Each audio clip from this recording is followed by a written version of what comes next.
अभी तक का काम हो गया है ख़त्म। अभी मैं थोड़ा सा आराम करूँगी, थक गई मैं। और आजकल तो पैर की वजह से भी थोड़ा सा मुझे थकान ज़्यादा हो जाती है। और अभी है ना, मैंने नया शुरू किया, मतलब मैंने डॉक्टर से ये पूछा था तो वो बोल रहे थे कि इसको थोड़ा सा ज़्यादा अब खुला रखा करो। तो पहले सुबह में एक बार ड्रेसिंग होती थी, शाम में एक बार ड्रेसिंग होती थी, और शाम की ड्रेसिंग फिर रात भर में चलाती थी। लेकिन अभी क्या है, मैंने रात का जो है वो बंद कर दिया है। एज इन मैं रात को इसे क्लीन करके थोड़ा जो ऑइंटमेंट दिया है, ट्यूब दिया है, वो लगा करके अब इसे खुला ही रख के सोती हूँ। एंड सिमिलरली जैसे अभी मैं ब्रेक लेने बैठी हूँ ना, तो ऐसे में भी अब मैं ये जो ड्रेसिंग है उतार दूँगी, थोड़ा आधा घंटा 1 घंटा जो भी है इसको खुला रखूँगी, सो दैट इस पर जो स्किन है, स्कैब है, वो डेवलप हो सके और थोड़ा सा हीलिंग फिर फास्ट हो जाएगा। एंड बस थोड़ी देर रिलैक्स करूँगी, उसके बाद लगूंगी मैं अपनी अगले शिफ्ट की तैयारी में। और देखो कैसा है ना, हम होम मेकर्स अपना सारा ही दिन ये रूटीन फॉलो करने में निकाल देते हैं। मतलब सुबह का रूटीन, दोपहर का रूटीन, फिर शाम का रूटीन, सारे काम टाइम पे होने चाहिए, ये हमारी फर्स्ट प्रायोरिटी रहती है। काम टाइम पे होना एक अच्छी बात है, लेकिन अपना ध्यान रखना भी बहुत ज़रूरी है। मुझे है ना बड़े सारे दोस्तों के कमेंट्स आते हैं कि दी पिगमेंटेशन का क्या करें, ये वो। इनफैक्ट मैं अपनी भी बात कर रही हूँ, हम लोग जैसे जैसे एज करते हैं ना, तो हमारी स्किन का जो कोलेजन है वो कम होने लगता है, और उसकी वजह से ही ये पिगमेंटेशन, फाइन लाइंस, रिंकल्स, ये सब की प्रॉब्लम शुरू हो जाती है। और मैं तो जैसा कि आप जानते हो, मैं तो वही यूज़ करती हूँ अपना जो स्किन केयर है, एंटी एजिंग वाला स्किन केयर मैं करती ही करती हूँ। लेकिन इसके लिए है ना, एज वी एज तो शरीर के अंदर कोलेजन की लेवल कम होने लगते हैं, तो कंज्यूम करना, कुछ इसके लिए कंज्यूम करना, सो दैट इंटरनली हेल्प हो सके, ये भी बहुत ज़रूरी हो जाता है। और जैसा कि आप जानते हो, मैंने लेटली ही प्रोटीन पाउडर भी कंज्यूम करना शुरू किया है। तो जब मुझे ख्याल आया कि मुझे कोलेजन भी अपनी डाइट में इंक्लूड करना चाहिए, तो मैं प्रोटीन बाय द वे फाइटिका का लेती हूँ, तो मुझे मालूम है उनके प्रोडक्ट कैसे रहते हैं। तो आई थॉट कि उन्हीं की वेबसाइट पर देखते हैं, तो मुझे वहाँ पर मिल गया कोलेजन। तो ये कोलेजन मैंने वहाँ से मंगाया, और फिर अभी तो मुझे 2-3 हफ्ते हो चुके हैं इसे यूज़ करते हुए। और इसको चुनने के पीछे वजह ये है कि एक तो इसके बहुत अच्छे कंज्यूमर रेटिंग थी वहाँ पे, दूसरा इसके अंदर जो इंग्रेडिएंट्स है ना, they are far superior in comparison to other similar products available in the market. इसलिए I thought to give it a try. And अभी कुछ वक्त हो भी चुका है मुझे इसे यूज करते हुए, and I feel it is helping me. इस कोलेजन पाउडर की खास बात ये है कि this is the only collagen in the market which has a very good percentage of collagen, biotin, L-glutathione, hyaluronic acid, vitamin C and sesbania agati leaf extract. और ये सभी इंग्रेडिएंट्स साथ मिलकर आपकी स्किन, आपके नेल्स, आपके हेयर पर बहुत ही पॉजिटिव रिजल्ट्स देते हैं। और कोलेजन के बारे में तो आपको पता ही होगा, collagen is highly responsible for anti ageing aspects of your body. अगर आपकी बॉडी में अच्छी मात्रा में कोलेजन है ना, तो आपकी स्किन पे भी ना इलास्टिसिटी रहेगी, दैट यूथफुल ग्लो आपको आपकी स्किन पर नजर आएगा। और तो और एजिंग भी स्लो हो जाती है। एंड ये जो फाइटिका का कोलेजन पाउडर है, it has a very good percentage of collagen in it. इसमें मौजूद L-glutathione is very strong detoxifier. ये आपकी स्किन को एंटीऑक्सीडेंट प्रोवाइड करता है, यूथफुल अपीयरेंस, स्किन को फर्मर, इलास्टिक और टाइटर बनाता है। और हमारी स्किन है ना, वो ना सिर्फ बाहर से बल्कि अंदर से भी हाइड्रेटेड रहनी चाहिए। तो इसीलिए ढेर सारा पानी आपको पीना चाहिए, और इसके अंदर मौजूद हाइलुरोनिक एसिड बिल्कुल वही करता है। It locks in the moisture, making sure कि आपकी स्किन लुक्स वेरी हाइड्रेटेड। और जब स्किन हाइड्रेटेड रहेगी तो वो शाइन भी करेगी, ग्लो भी करेगी, and it will as slow as well. और इसके अंदर मौजूद विटामिन सी आपकी स्किन को ग्लोई बनाता है। ये स्किन की डलनेस को रिड्यूस करके स्किन का जो रेडियंस है ना, उसको एनहांस करता है, पिगमेंटेशन को कम करता है। Also it helps in making your skin look brighter. और सेसबानिया अगाटी लीफ एक्सट्रैक्ट एक प्लांट बेस्ड बायोटिन है, जो आपको healthy hair and healthy nails देता है। एंड एज अ रिजल्ट आपको होता है less hair loss, you get luscious hairs, also no more brittle nails. और इसको कंज्यूम करना भी बहुत आसान है। जस्ट 100 ml वाटर में 1 स्कूप कोलेजन पाउडर मिक्स करके ड्रिंक कर लेना है। और ये ना 3 फ्लेवर्स में आता है, एक तो यही ऑरेंज, एक है पाइनएप्पल, और एक है फ्रूट पंच। और हाँ, यहाँ पर ध्यान देने वाली बात यह है कि अगर आप प्रेग्नेंट हो या आप लैक्टेटिंग मदर हो, तो आपकी डॉक्टर की सलाह के बगैर आपको ये क्या कोई भी मेडिसिन, कोई भी सप्लीमेंट नहीं कंज्यूम करना है। कुछ भी आपकी डाइट में इंक्लूड करने से पहले ऑलवेज कंसल्ट योर डॉक्टर। अगर आप इसको कंज्यूम करते हो तो you will see the difference. Just be consistent, इसके साथ हेल्दी लाइफस्टाइल रखो, हेल्दी डाइट रखो, you will see positive differences, you will get positive results. अगर आप इस प्रोडक्ट में इंटरेस्टेड हो, इसके बारे में और ज़्यादा जानकारी चाहते हो या इसको खरीदना चाहते हो, तो लिंक मैंने रख दिया है वीडियो के डिस्क्रिप्शन बॉक्स में, आप चेक कर लेना। हेलो एवरीवन, और ये वीडियो है कल का। मैं आप लोगों को गाज माता की शुभकामनाएं दे रही थी।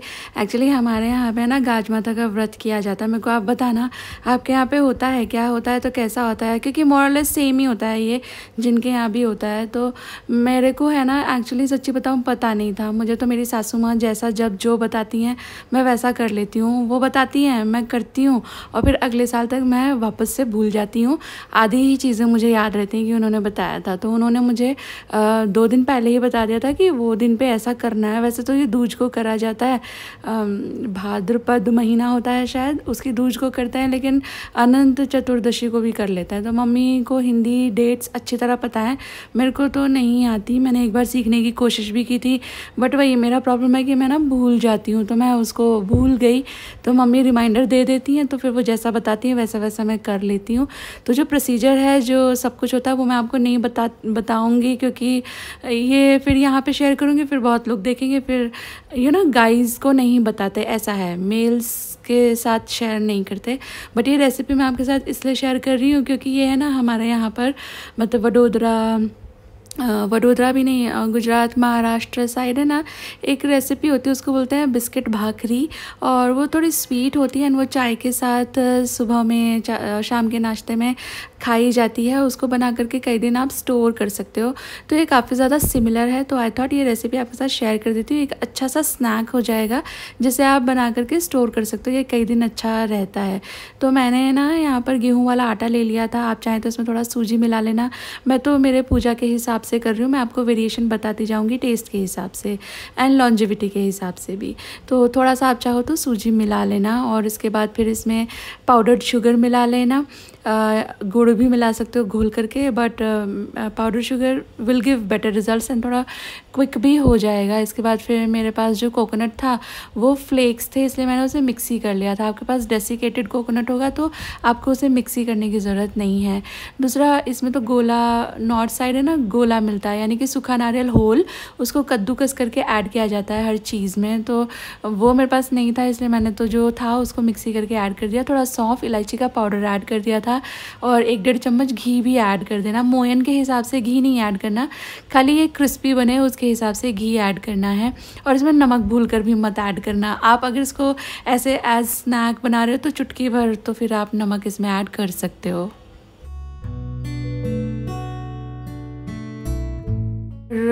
बिस्किट भाकरी के हिसाब से भी ना ये थोड़ा सा थिक रखा जाता है, और ना इसको ऐसे दबा दबा के सेक के बनाया जाता है स्लोली, जैसे खाखरा को बिल्कुल स्लोली सेक के पकाते हैं ना। मैं आपको दिखा रही थी कि मैंने जो सूखा आटा है ना वो अलग से ले लिया है, क्योंकि पूजा का काम हो रहा है ना, तो थोड़ी शुद्धता बरतना इज़ मैंडेटरी। मैं पूरा ध्यान रखती हूँ इन चीज़ों का।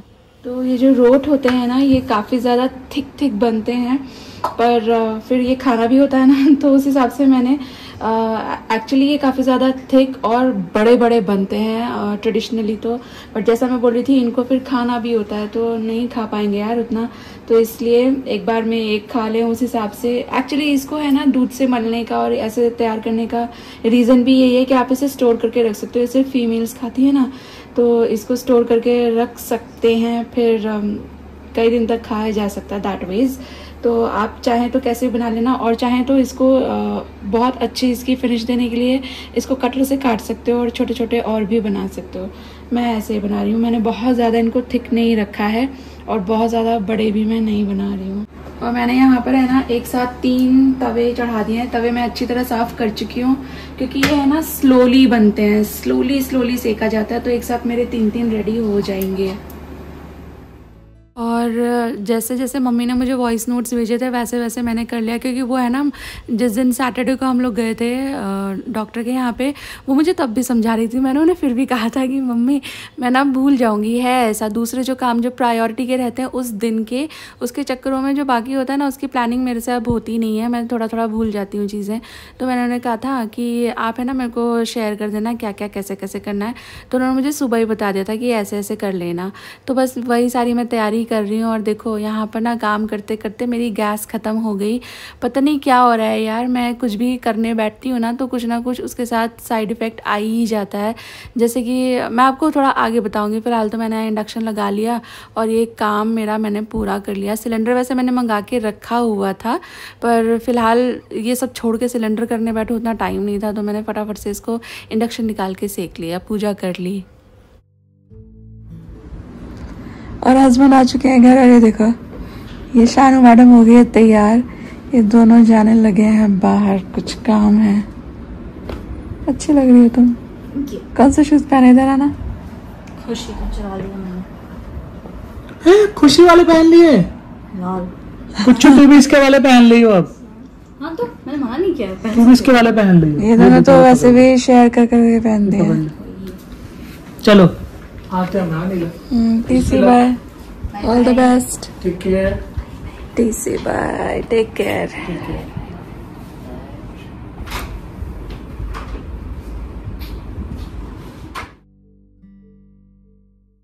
तो मैं आपको बता रही थी कुछ ना कुछ ऐसा पता नहीं क्यों हुए जा रहा है। अभी मैंने रिसेंटली मेरे पैर में जो सर्जरी करवाई थी तो उसके चक्करों में मैंने बड़ा लंबा कोर्स एंटीबायोटिक्स का कर लिया। इनफैक्ट मेरे एंटीबायोटिक्स अभी भी चालू हैं।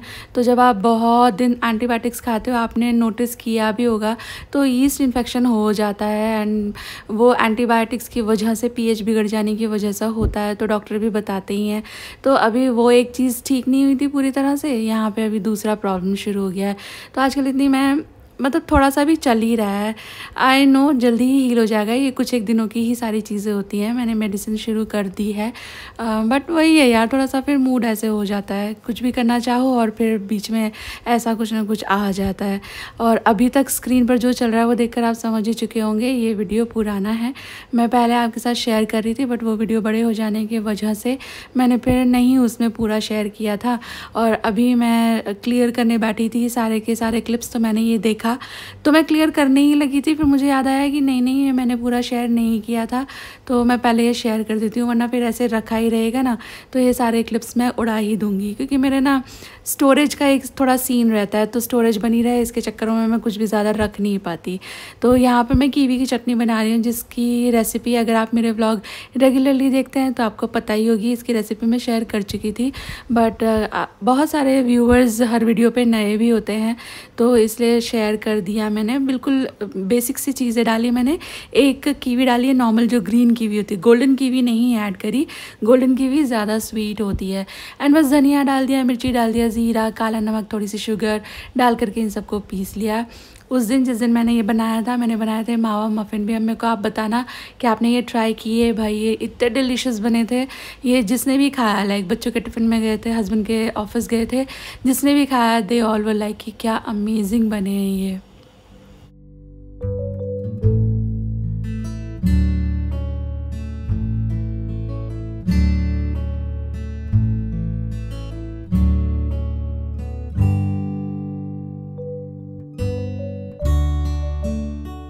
मेरे को ऐसा लगता है ना कि ज़िंदगी हमको बहुत कुछ सिखाती है। लाइक ये सब तो हम खैर बचपन से ही सुनते चले आ रहे हैं कि ज़िंदगी हमको बहुत कुछ सिखाती है, बट लिटरली जब आप जी रहे होते हो ना, तब आपको पता चलता है कि सुख भी दुख भी, दुनिया में जो कहावतें हैं उन सब का क्या मतलब है।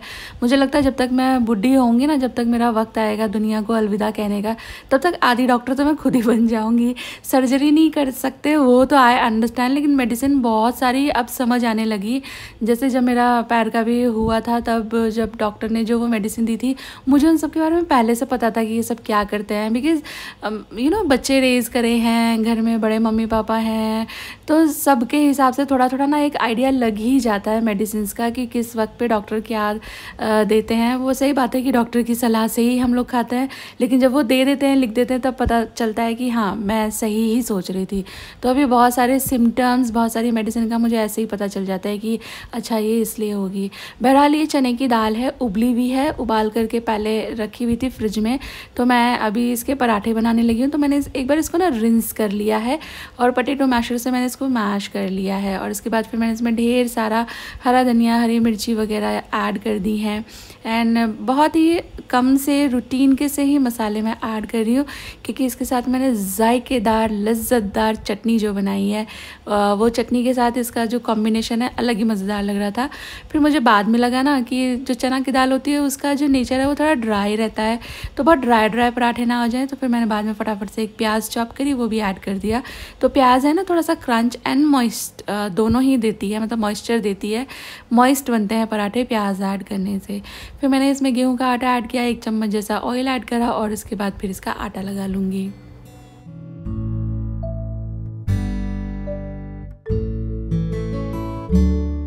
और ये देखो मैंने ऐसे ही चलते चलते कुक करते करते आज एक नई रेसिपी का आविष्कार कर लिया एक्सीडेंटली। ऐसे ही होता है, कौन सी चीज़ कहाँ बच गई उसको कैसे ठिकाने लगाने के चक्कर में कुछ नया बन जाता है।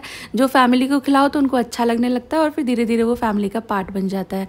तो मैंने मफ़िन्स बनाए थे ना, तो उसके लिए मैंने आमंड्स स्लाइस करे थे, तो ये थोड़ा सा बच गया था। आई वाज लाइक कि इसका क्या ही करें, ये बुरादा सा तो कोई खाता भी नहीं है और क्या ही इतने से को स्टोर करें। तो फिर मैंने, हमारे घर में है ना एक्चुअली तड़के वाला दूध बनता है, बादाम के तड़के वाला दूध बनता है। मेरी मम्मी ने सिखाया, मतलब मेरी सासू मॉम ने, वो ज़ुकाम में बड़ा कारगर रहता है, सर्दियों में स्पेशली पिया जाता है, अच्छा रहता है।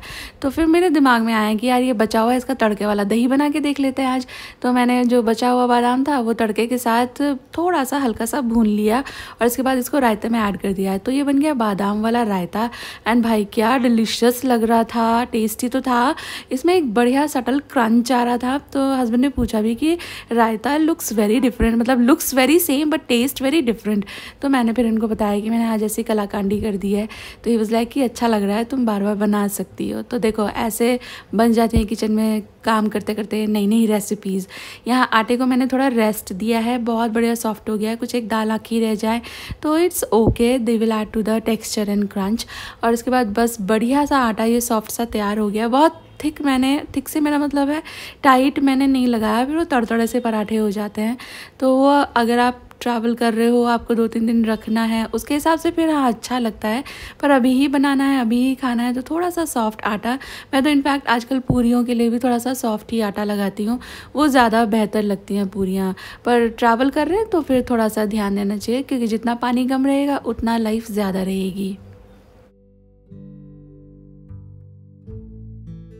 और देखो देखते ही देखते ये साल भी ख़त्म होने आया है और श्राद्ध लगने वाले हैं, बस अराउंड द कॉर्नर ही हैं।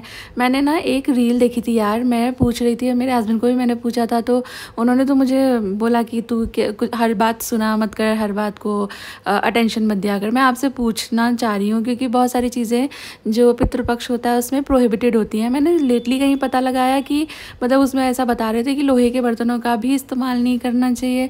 तो ये है क्या, आप लोग ऐसा करते हो क्या? मतलब ये तो मैंने पहली बार जाना समझा है। नए कपड़े नई चीज़ें नहीं खरीदते और कौवा कुत्ते वगैरह को फीड कराना चाहिए, 10 ही और चीज़ें होती हैं जो over the period I learned. But ये कि लोहे के बर्तन में भी खाना नहीं बनाते, अभी तो नॉन स्टिक है, तो पहले कैसे रोटी वगैरह बनाते होंगे? आप आपकी राय मेरे साथ ज़रूर से शेयर करना। मैंने यहाँ पे पराठे जो हैं फटाफट से बढ़िया बढ़िया सेक लिए हैं और इसके साथ आ चुके हैं हम वीडियो के एंड पर। वीडियो अच्छी लगी तो वीडियो को लाइक दे देना, चैनल पर नए हो अभी तक नहीं सब्सक्राइब किया तो प्लीज़ सब्सक्राइब कर लें। जल्दी मिलूंगी आपसे एक नई वीडियो के साथ। Till then all of you take really good care of your self. Take care, bye bye.